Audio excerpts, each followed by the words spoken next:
Olá, amados de Deus.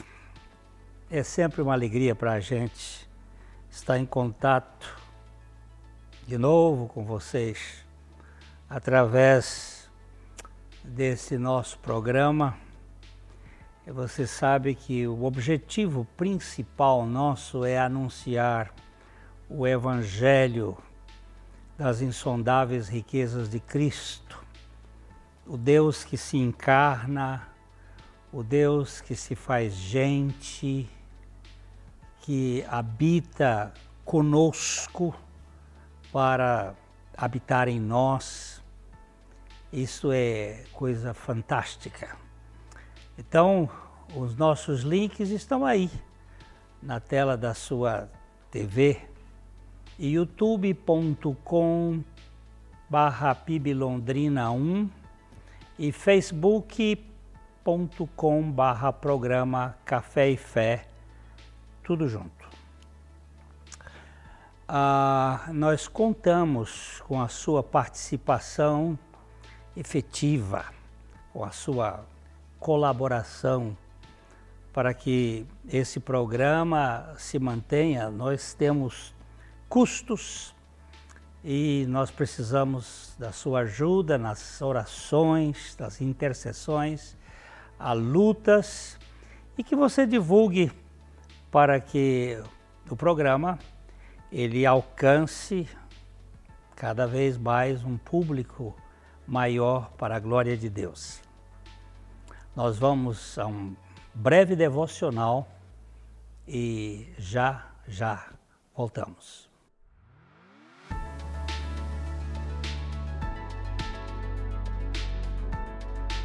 Bom dia, graça e paz. Estamos aqui novamente com uma breve meditação na Palavra de Deus. E o texto que eu queria ler hoje com vocês, ele se encontra na carta de Paulo a Tito, no capítulo 3, a partir do versículo 3, o apóstolo Paulo nos diz assim: pois nós também, outrora, éramos nécios, desobedientes, desgarrados, escravos de toda sorte de paixões e prazeres, vivendo em malícia e inveja, odiosos e odiando-nos uns aos outros. Eu creio que Paulo aqui ele faz uma radiografia. Eu creio que Paulo aqui ele tira um raio-x de toda a raça humana, de todo o ser humano. Ele começa dizendo aqui: também nós, no outro tempo. Que outro tempo é esse? Esse outro tempo era quando Paulo ainda não conhecia a pessoa de Cristo. Era quando Paulo ainda não tinha passado pela cruz, pelo novo nascimento, pela regeneração. Então ele se inclui nesse texto também.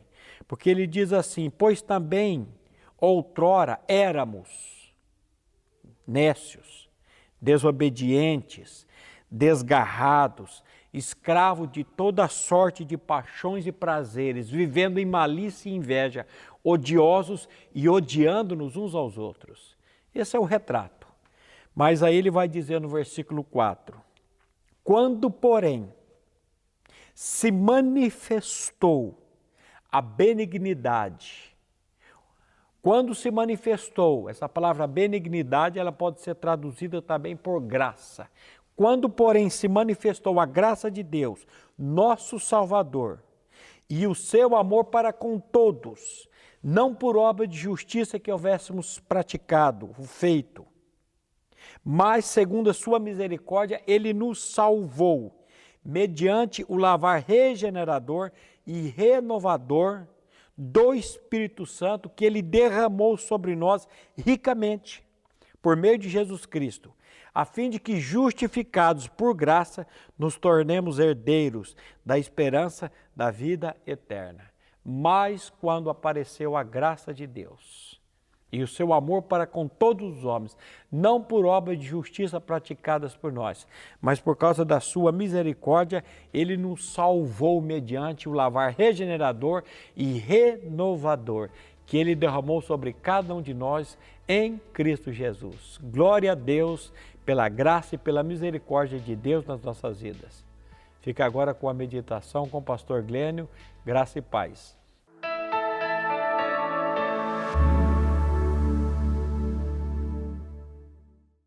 Ótica Higienópolis. Há 35 anos no mercado óptico de Londrina, sempre com novidades em produtos e tecnologia. Nossa equipe está preparada para dar uma verdadeira consultoria, facilitando a escolha de seus óculos para correção ou proteção solar. Ajuste de óculos personalizados, respeitando o conforto e anatomia do seu rosto. Ótica Higienópolis. Avenida Higienópolis, 346, em Londrina.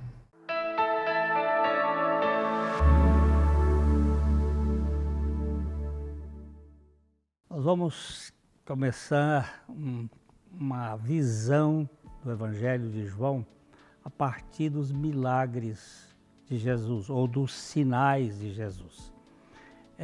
O Evangelho de João, ele está formatado em 7 sinais que tem uma sequência. E Jesus começa o seu primeiro sinal numa festa de casamento. Nós vamos então trabalhar aqui esta realidade espiritual que se encontra através dos milagres de Jesus. No capítulo 20 do Evangelho de João, a palavra de Deus diz que Jesus fez muitos sinais, muitos milagres, e que se todas as coisas que ele fez pudessem ser escritas, não caberiam neste mundo o número de livros que seriam escritos sobre o tema. Mas ele diz que estes 7 sinais, foram registrados para que você creia que Jesus é o Cristo, o Filho de Deus. E para que, crendo, você tenha vida em seu nome. Então, estes 7 milagres que foram selecionados pelo apóstolo João, eles têm uma finalidade de contar a expressão poderosa da vida de Jesus no seu ministério. Ele fez muitos mais, mas estes 7 são especificamente com a finalidade de mostrar o aspecto da fé. E o primeiro deles, então, é o sinal das bodas de Caná na Galileia, quando faltou vinho. Jesus estava numa festa de casamento e ali aparece uma crise. Como em todo casamento, tem crises. Crises existenciais, crises de necessidade, crises pessoais, tem crises. E naquele casamento faltou um elemento que é o elemento principal da vida relacional, que é a alegria. Faltou vinho. O vinho é uma figura, é um tipo bíblico para a ideia do contentamento, da alegria. Então, quando tem este problema, Maria percebe, os casamentos naquela ocasião, eles demoravam bastante, não como é hoje, que a gente faz uma festa de uma noite, e naquele tempo o casamento demorava 7 dias, e naquela festa vinham os parentes, vinham os amigos, eles comiam e bebiam, e naquele estado faltou vinho lá pelo meio da festa. E Maria, percebendo isto, porque é o detalhe da mulher olhar essas coisas, descobre que a adega estava vazia. e chega para Jesus e diz, olha, não tem mais vinho. Não tem mais vinho. E Jesus até dá uma resposta que parece um tanto não muito politicamente correta. Hoje a gente está com umas linguagens tão... Ele diz, mulher, que tenho eu com este assunto? Que tenho eu com isto? Ainda não chegou a minha agenda, ainda não chegou o meu momento. E Maria simplesmente disse, olha, voltou-se para os serventes e disse, façam tudo o que ele mandar. E Jesus, então, faz uma das coisas estranhas, porque ele diz, encham de talhas, as talhas de água. Eles estavam precisando de vinho, e ele pede para encher de água aqueles potes que os judeus normalmente usavam para as purificações. Significava que eles já tinham usado toda a água e estavam vazios. E agora ele enche de água. Para quê? Eles não precisavam de água, eles precisavam de vinho. Mas é aqui que está a coisa. A água é uma representação bíblica da própria palavra. Deus criou o mundo pela sua palavra. E é pela palavra que nós somos salvos, e é pela palavra que nós somos santificados. E a palavra é a água. Enchendo da palavra a vida, o coração, o milagre da alegria pode acontecer.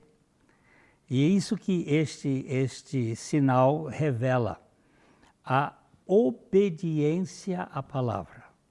Quando aqueles serventes, né, que estavam ali cuidando de servir as pessoas como garçons, como ajudando na festa, eles encheram as talhas que comportava cerca de 20 litros, mais ou menos, de água. Jesus agora diz assim, tirem a água. Ele mandou que pusesse água e disse, tire a água. Mas como? Eles estão precisando de vinho, eu vou tirar a água. Isso aqui vai ser um baque contra o mestre, o chefe, aquele que estava dirigindo a festa. Ele está precisando de vinho e eu trago água na taça. Mas é aqui que entra o problema da riqueza deste milagre. A palavra de Deus, a palavra de Cristo para os serventes foi que eles enchessem as talhas de água.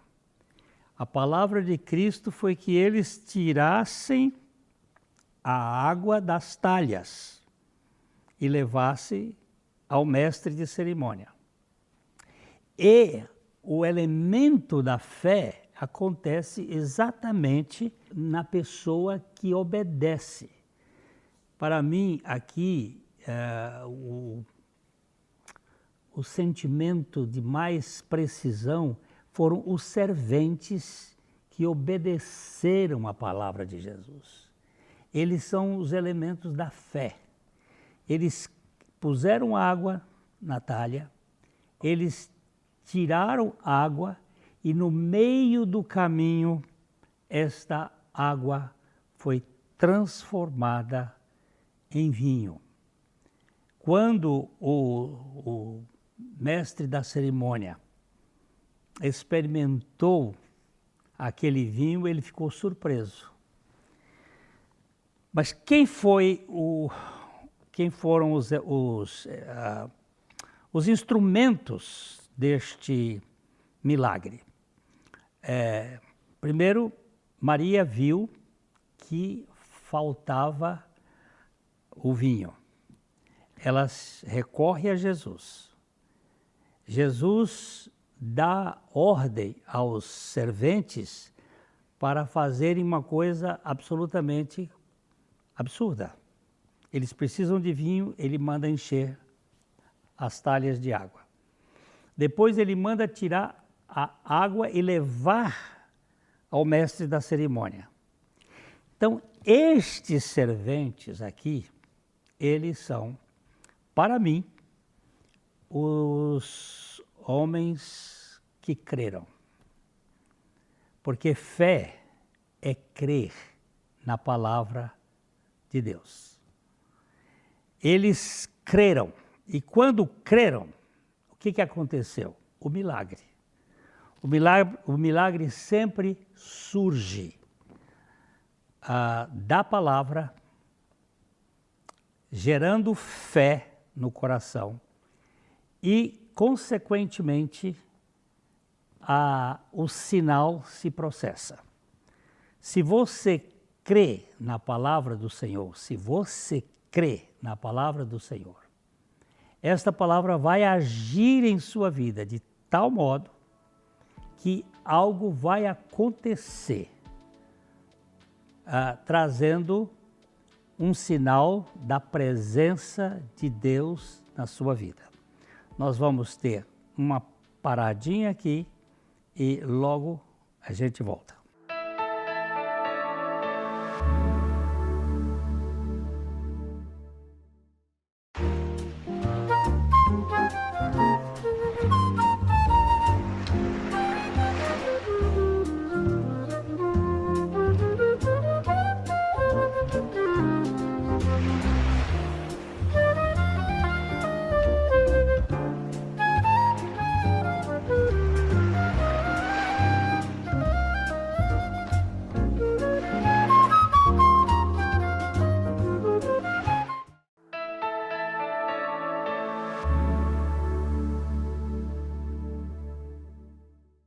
Então, o que está por trás deste sinal? Nós precisamos primeiro conhecer Jesus. Maria apresentou Jesus aos serventes e disse, olha, eles não têm mais vinho, e apresentou o problema para Jesus e depois disse aos serventes, façam o que ele lhes mandar. Jesus ordena coisas difíceis de compreender, mas nós só podemos conhecer Jesus a partir de alguém que nos apresente. Eu acho que aqueles serventes, eles tiveram ali a mãe de Jesus lhe dizendo, ó, façam tudo o que ele lhes mandar. Aqui eles obedeceram fazendo coisas contrassensuais, coisas difíceis. Eu preciso de vinho, ele me manda encher as talhas de água. Eles o fizeram, eu acho que isso aqui reflete um certo respeito para com Jesus na base de um sentimento de amor. É preciso que nós amemos a Jesus Cristo para poder obedecer. Quando nós o conhecemos e o amamos, nós convidamos Jesus para realizar as obras na nossa vida, para que Ele nos dê as ordens e assim nós possamos obedecer estas ordens.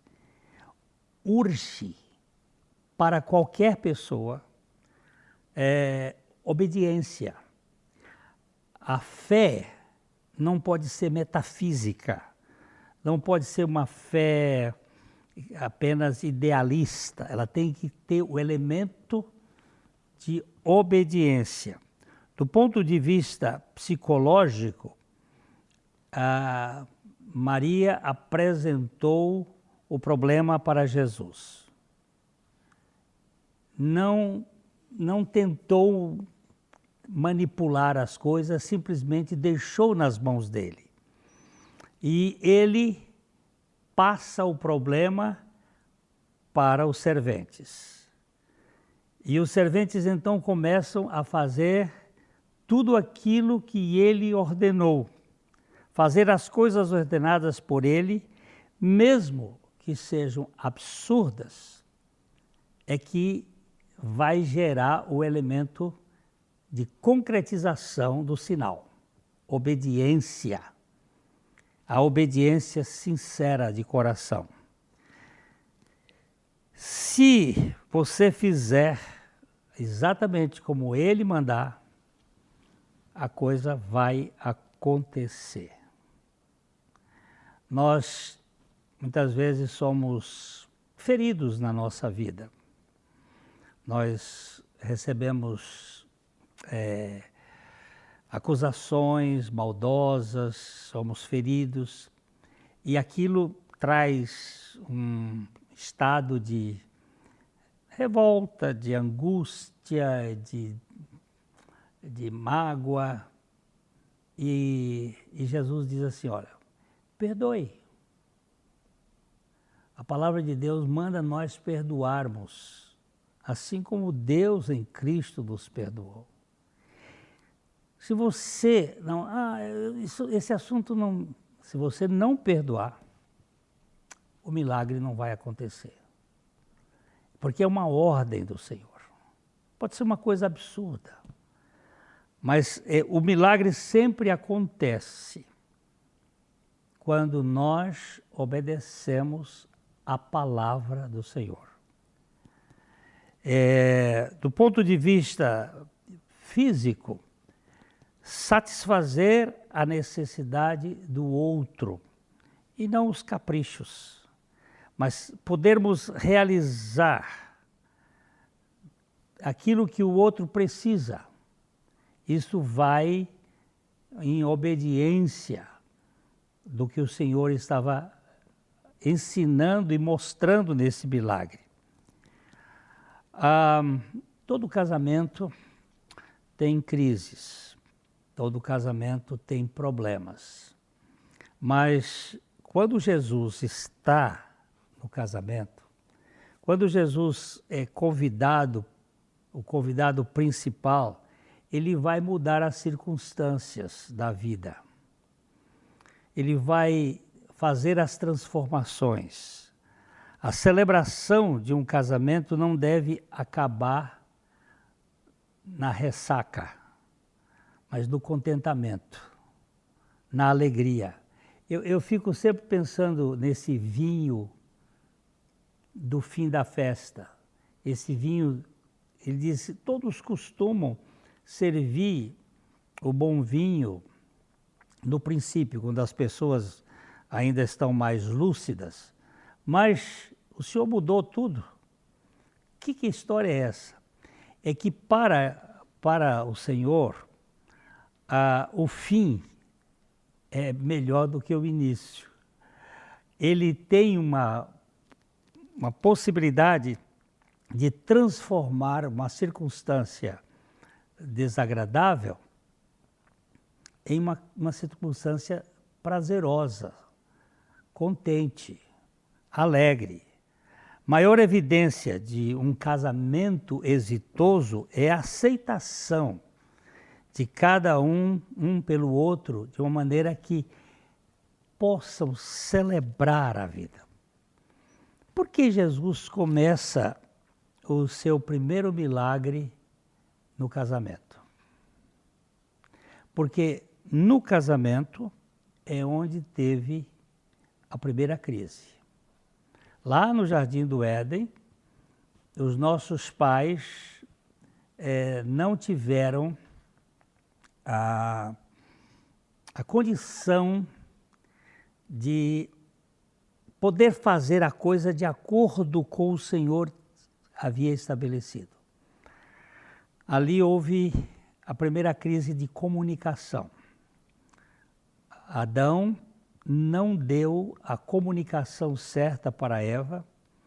A Eva foi conversar com a serpente e dali vieram todas as crises relacionais que nós temos na raça humana.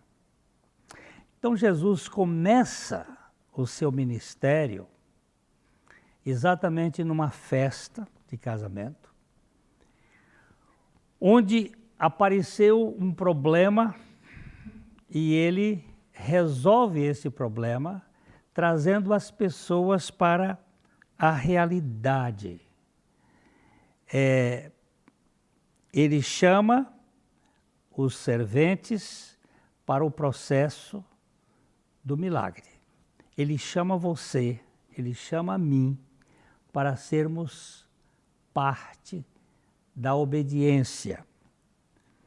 Nós precisamos ter clareza de que a vida cristã não é um convescote, não é um piquenique, mas também não é uma guerra nuclear. É um relacionamento com o Deus de toda a graça, em que nós obedecemos o que Ele manda e aquilo que Ele determina vai acontecer na nossa vida. Eu espero que você, quando receber uma palavra do Senhor, de perdão, por exemplo, ou de amar o seu inimigo, você não discuta com ele sobre esse assunto, porque não vai funcionar. Mas se você obedece, se você for sincero em dizer, eu não compreendo o que o Senhor está dizendo, mas eu vou obedecer a tua palavra, com certeza o milagre relacional vai acontecer. Este primeiro milagre, ele está se referindo à palavra. É o milagre do que significa a palavra de Deus. A coisa mais importante para a fé é a palavra. A coisa mais importante para a salvação de uma pessoa é a palavra. A coisa mais importante para a santificação de uma pessoa é a palavra. E nós, ao recebermos a palavra de Deus, e ao crermos na palavra de Deus, e ao obedecermos a palavra de Deus, o milagre do contentamento, da alegria, da salvação, vai acontecer nas nossas vidas. Pode ter certeza. Eu espero que você pense nesse assunto, reflita sobre a importância da obediência à palavra de Deus e receba todos os efeitos do poder da palavra na sua vida. Espero encontrar com você no próximo programa, se o Senhor assim permitir. Eu quero deixar aqui, de coração para coração, o nosso abraço e até a próxima.